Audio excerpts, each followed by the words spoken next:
শ্রীরাম আসিয়া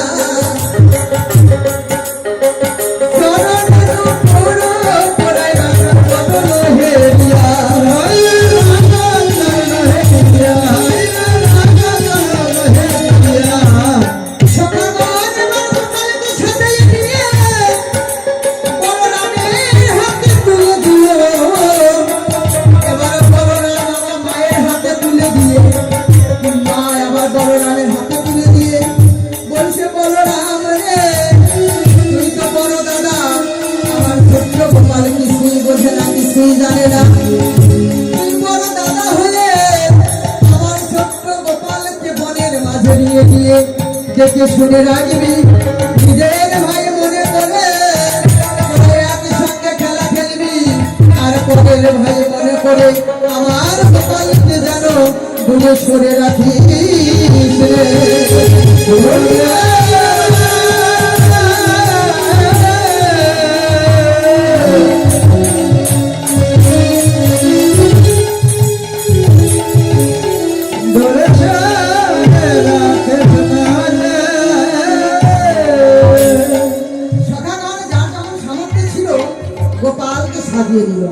গোপালকে সাজিয়ে নিয়ে মায়ের হাতে তুলে দিয়েছিল, মা আবার বলরামের হাতে দিয়েছে।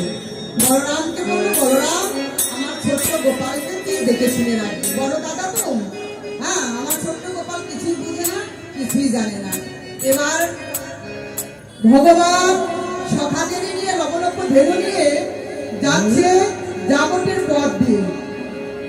তো রাধারানীর শ্বশুর বাড়িটা ছিল কিন্তু জাবটের পথে, আর ওই জাবটের পথ দিয়ে যাচ্ছে গোবিন্দ লবলক্ষ ধেনু সখাগণ তারা গোষ্ঠ গোচরণ করতে। ওই জাবটে অট্টলিকায় বসে বসে রাধারানী আমার গোবিন্দের ভাবনায় মগ্ন হলেন।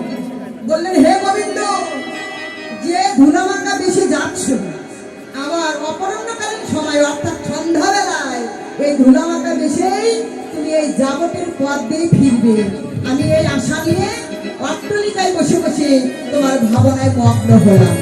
আর ওই পথ দিয়েই গোবিন্দ এবার যাচ্ছে সেই গোষ্ঠ খেলা করবে।